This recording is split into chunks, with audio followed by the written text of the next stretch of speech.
Quase 1 milhão de empregadores e 2,5 milhões de sites de contratação usam o E-Verify para checar os antecedentes dos imigrantes e os documentos de trabalho. O Serviço de Imigração quer agora aumentar esse acesso e expandir o programa para todo o país nos próximos 5 anos. A consulta voluntária vai poder agilizar o serviço de imigração e reduzir as pendências, além de tempo de tramitação dos processos de trabalho. O E-Verify é uma ferramenta de verificação e elegibilidade de trabalho. O sistema compara as informações pessoais de um imigrante através do formulário de verificação e autorização de trabalho, chamado I-9, com os dados dos departamentos de Segurança Nacional, de Estado e Administração de Seguro Social. O governador Ron DeSantis disse que a medida foi adotada em resposta ao alto número de imigrantes que estão chegando no estado e por causa da falta de ação do governo federal. O legislativo da Flórida apoiou a medida em votação. Ron DeSantis disse que o programa vai enviar de ônibus ou avião indocumentados para estados vizinhos que se auto-intitulam santuários. O governador afirmou que já recebeu $12 milhões para aplicar apenas nesse programa chamado Transporte de Estrangeiros Não Autorizados. Nas últimas semanas, autoridades americanas registraram vários imigrantes chegando em barcos improvisados na região de Florida Key. A maioria vem de Cuba e do Haiti. O governador Ron DeSantis aprendeu direitinho a cartilha do ex-presidente Trump, em que ter uma retórica anti-imigrante gera votos e popularidade. Além dessa questão política, constatou-se que a empresa que faz esses transportes para ele, a Vertol Systems, já recebeu $4,4 milhões, o que dá um custo de $90 mil por pessoa. Ou seja, não precisa ser economista para saber que essa conta não fecha. Mesmo que esses imigrantes tenham viajado de primeira classe e tenham sido tratados na base de caviar e champanhe, que não foi o caso, não ia jamais custar $90 mil por pessoa. Já existem ações judiciais contra o Ron DeSantis, em que inclusive alegam crime de fraude e de uso irregular de verba pública.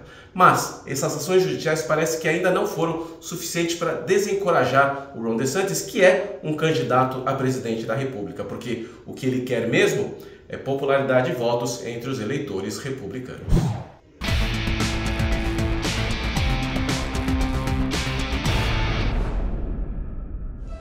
Te acrescenta. Esse projeto, por exemplo, parar e escutar a vida das pessoas, né? Isso também eu estou adquirindo um certo conhecimento. No telão, o depoimento de 20 mulheres homenageadas no livro, onde contaram suas experiências de vida. Imigrantes brasileiras de diferentes áreas profissionais, que dividiram seus sonhos, desafios e sucesso. O sucesso está ali na próxima curva. É que muitas vezes com os desafios a gente abre mão. Então, no meu vocabulário não existe desistir. Eu acho que depois dos 40 anos, né, a gente tem mais paciência, a gente compreende. Então, como é que você vai fazer para os outros se você não se entende? E é uma briga e uma luta eterna. Foi o cônsul adjunto de Miami, Patrick Mallman, quem abriu o evento na Galeria de Arte The House. A jornalista Patrícia Maldonado iniciou as homenagens. E acho que a importância é revelar exatamente a capacidade e as possibilidades se abrem cada vez mais para a mulher brasileira, tanto no Brasil quanto fora. Então, certamente é um evento importante, é uma iniciativa muito importante e que deve ser celebrada e fortalecida o mais possível. As 20 brasileiras receberam uma placa de reconhecimento pela história de vida e agradeceram a oportunidade de fazer parte desse projeto. Esse momento realmente me deu a oportunidade de poder analisar e me colocar um pouquinho mais para perto de toda essa emoção, de toda essa vontade de fazer acontecer, né?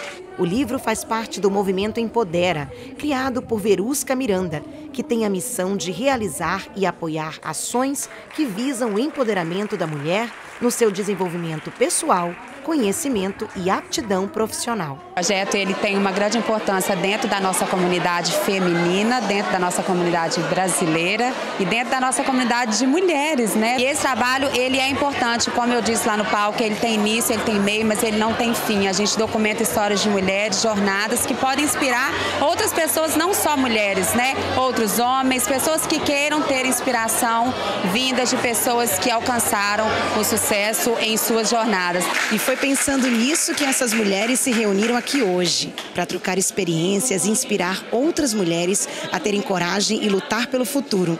A frase de ordem aqui é acreditar que tudo é possível. Tudo é possível quando você realmente sabe o que quer e vai à luta. Eu acho que é isso que as mulheres conseguem fazer, ter essa força, né, interna, né, de fazer tudo, um milagre de conseguir tudo que quer. Não desistam, o começo é sempre difícil, você está num país diferente, uma língua diferente, e você é mulher, então, e você é latina, então, check.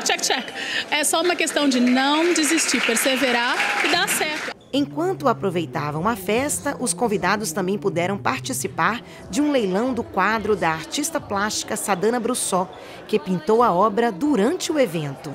O The House é uma galeria brasileira que promove a arte e cultura internacional no coração de Miami. Para a gente é um prazer enorme, porque a gente sabe exatamente o quanto é importante se colocar no mercado de trabalho e juntar a arte, junto a todas essas histórias incríveis e maravilhosas. Para a gente é um prazer, né?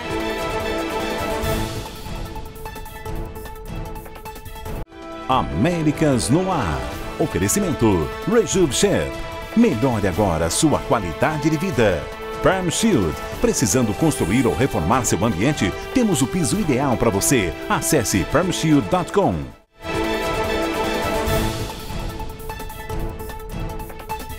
Mãe e filho chegaram cheios de esperança na porta do hospital em New York. Um abraço apertado marcou a saída do carro e o fim de uma longa espera. Eles finalmente encontraram um doador de medula óssea compatível com Samuel.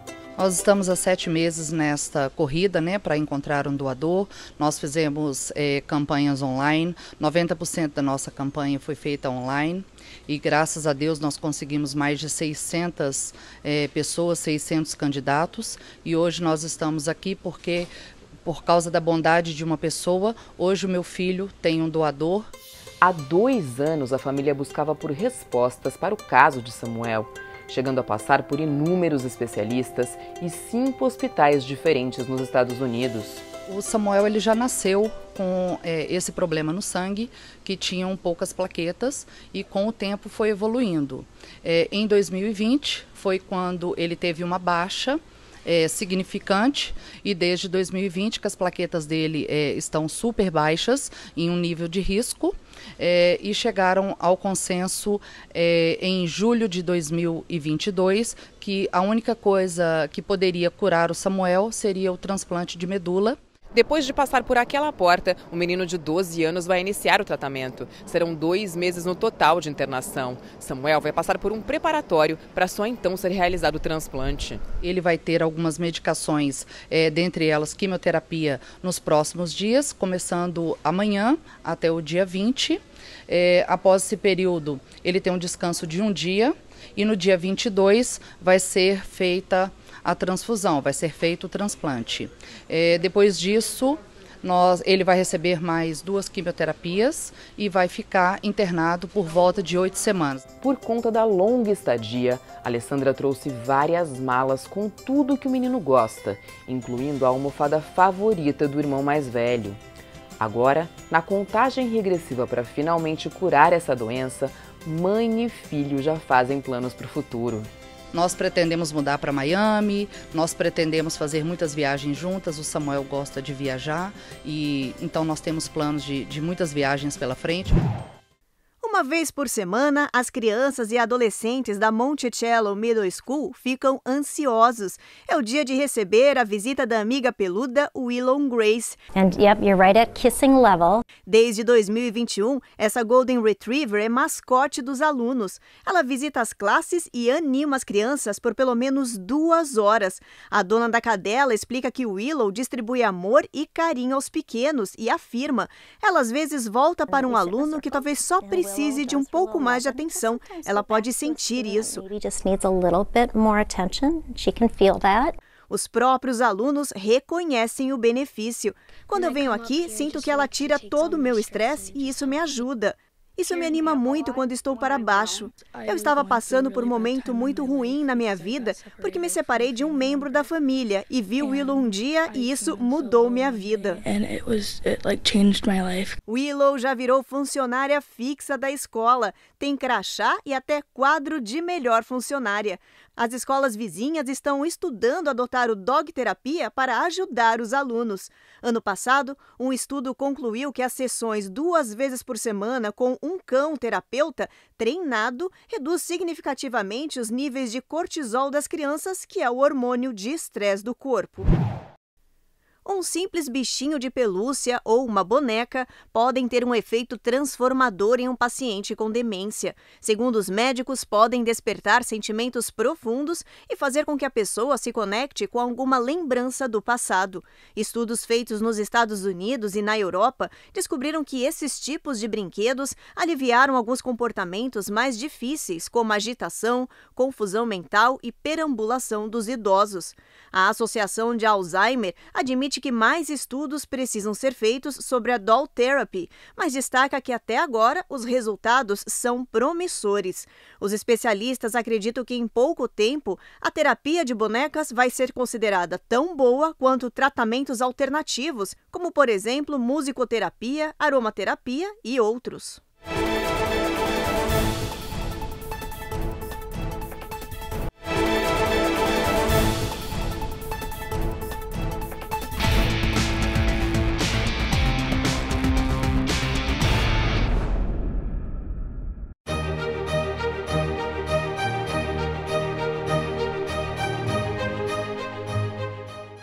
Do protagonismo negro no balé.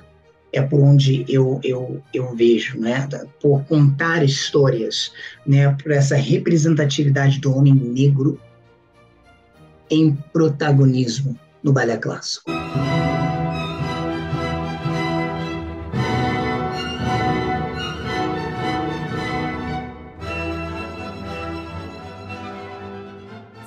E foi esse protagonismo que Jonathan Batista conquistou.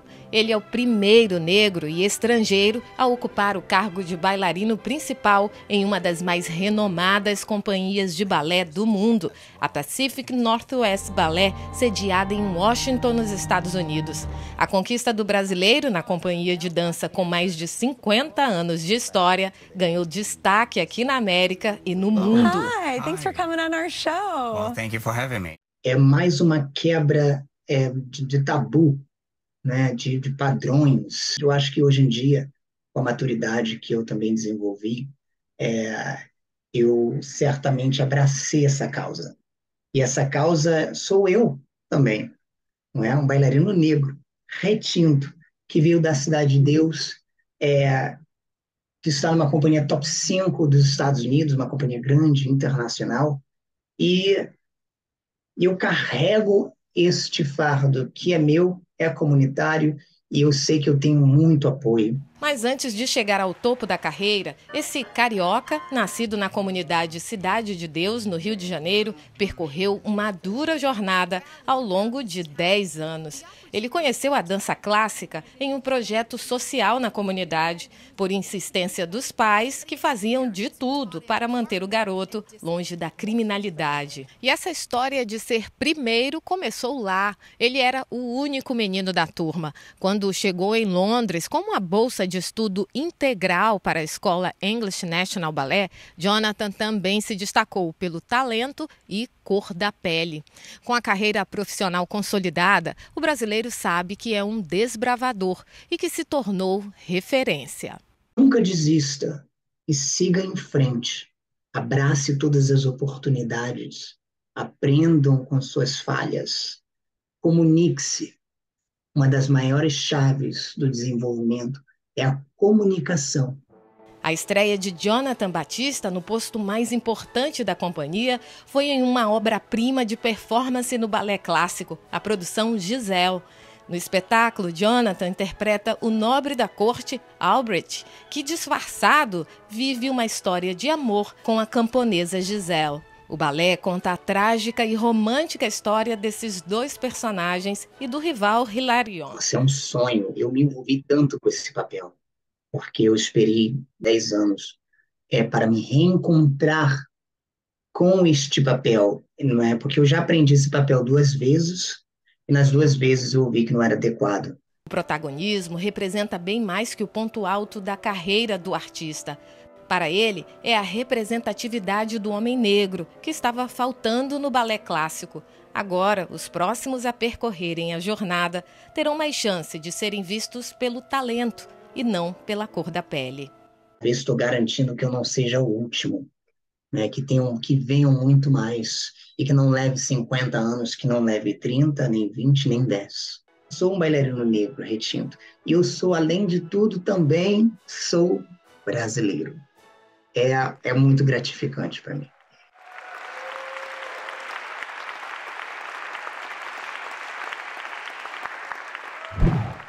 Carros, indústrias e usinas são apenas alguns dos exemplos de poluidores do ar.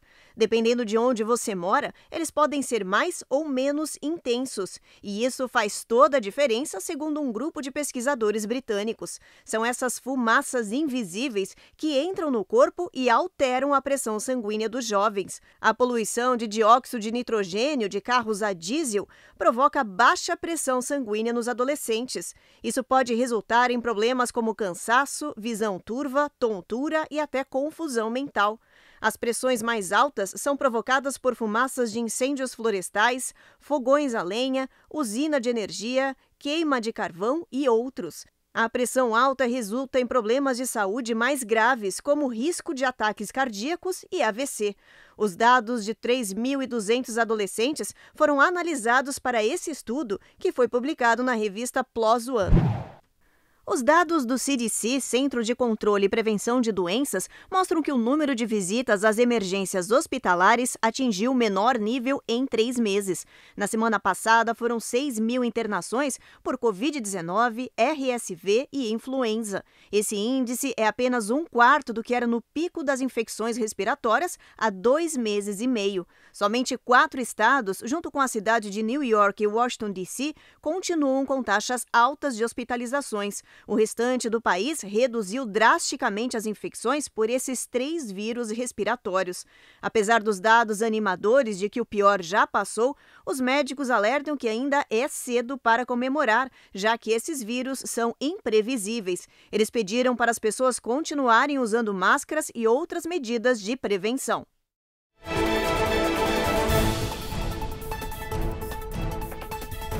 Américas no Ar. Oferecimento Rejub Chef. Melhore agora sua qualidade de vida.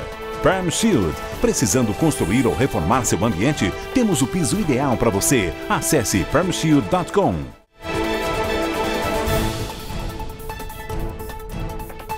Receber convidados para um jantar é sempre muito agradável. E se você não precisar se preocupar em cozinhar, então o encontro fica perfeito.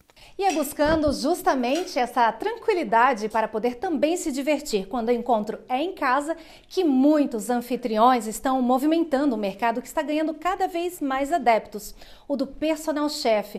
O personal chef é o responsável por elaborar e preparar um cardápio sob medida para um evento ou para o dia a dia na casa do cliente.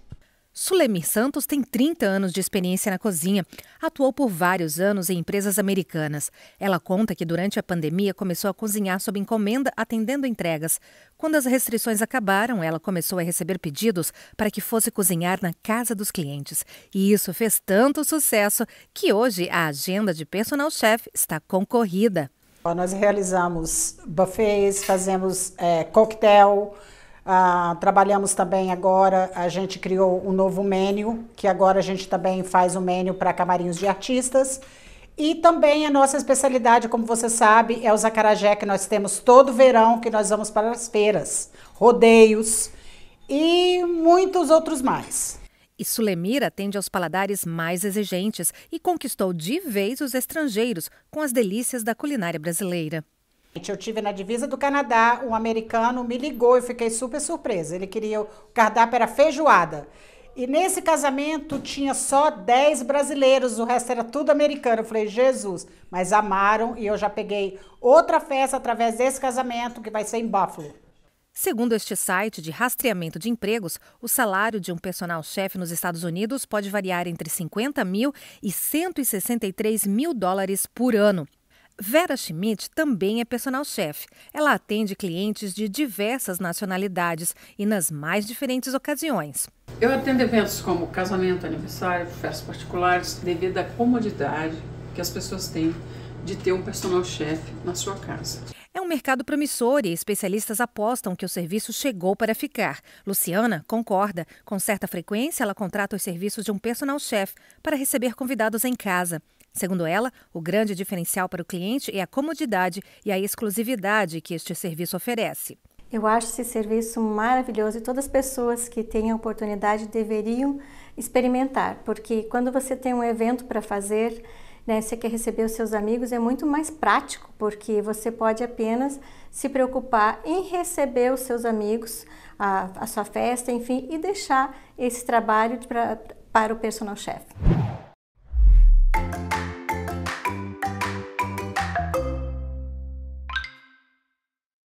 David Balogun se formou no ensino médio com apenas 9 anos de idade. Vocês ouviram certo, um menino com menos de uma década de vida que já ganhou o diploma e agora vai para a faculdade. I've never seen a 9-year-old graduate. Nunca vi uma criança de 9 anos se formar. Essa é a reação de todas as pessoas ao saberem da notícia. David se formou na Reed Cyber Charter School em Harrisburg. A escola sempre me incentivou, dizendo, ele pode fazer isso, ele pode fazer aquilo, conta David. O menino é determinado e sabe o que quer do futuro.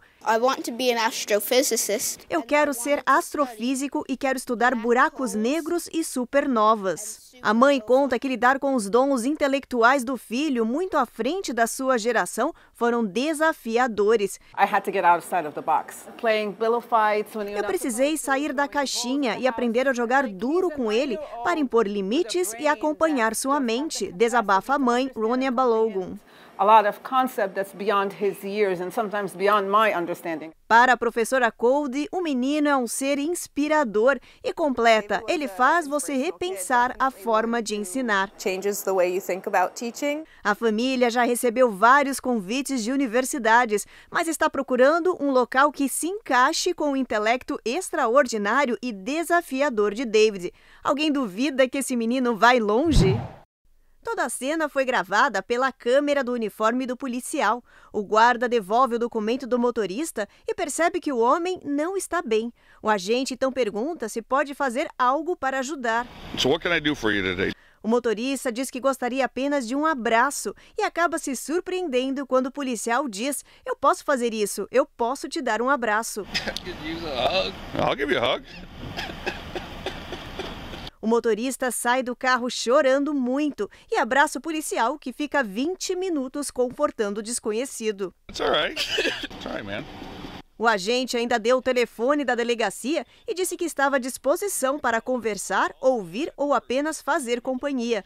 A cena viralizou centenas de vezes na internet. As pessoas elogiaram a solidariedade do policial e chamaram de exemplo de boa ação. O ser humano é um bicho social. Nós temos uma necessidade básica de conviver em grupo. E necessidade básica no nível de sobrevivência mesmo. Foi só com a capacidade de organização em grupos que a nossa espécie conseguiu sobreviver há dezenas de milhares de anos. Agora, embora seja uma necessidade básica, às vezes a gente se esquece disso, né? Principalmente nos últimos tempos, em que o ritmo de vida se acelerou tanto que de duas uma. Ou a gente se vê obrigado a priorizar outras coisas que a gente considera mais urgente, ou as pessoas ao nosso redor estão priorizando outras coisas que elas consideram mais urgente. Mas a verdade é que a conexão humana também é urgente. A solidão é perigosíssima para o ser humano. E quando eu falo de solidão, não é só da falta de pessoas fisicamente ao nosso redor. Eu falo de ter conexões genuínas com elas. De sermos aceitos do jeitinho que nós somos. Porque nós precisamos de pessoas que comemoram os nossos momentos felizes, mas que também estão prontas para nos abraçar nos momentos mais difíceis.